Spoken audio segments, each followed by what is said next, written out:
In today's video, I'm going to teach you how to refund an order on Shopify. By the end, you'll know exactly where to click, what each option means, and how to avoid common mistakes when processing a refund for your customer.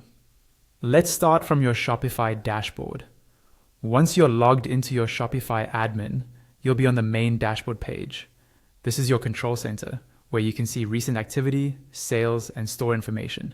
From here, we're going to move directly to the section that controls all of your customer purchases.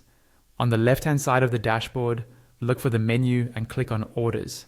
This opens a list of every order that's come through your store. You can see order numbers, customer names, dates, and statuses like paid, fulfilled, or unfulfilled.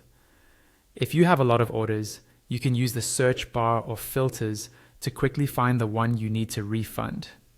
Next, click on the specific order you want to refund.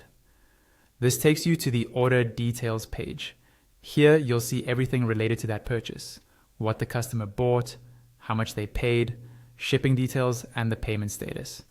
Take a moment to double check that this is the correct order, especially the items and quantities, so you don't accidentally refund the wrong one.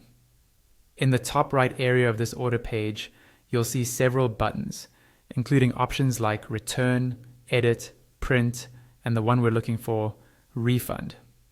Go ahead and click on the refund button. This opens the refund screen where you can control exactly what and how much you're refunding.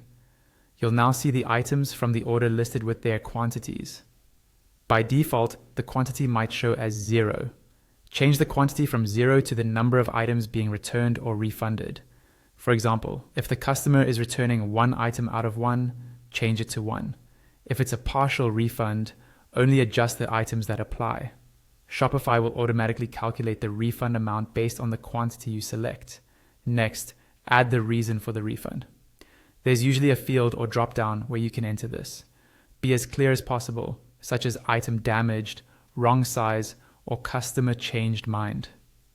This helps you keep good records and can be useful for future customer service or internal reporting. Once you've confirmed the quantities, the refund amount, and the reason, you're ready for the final step. Click on the refund button to process the refund. Shopify will send the money back through the original payment method, and the order status will update accordingly. That's it.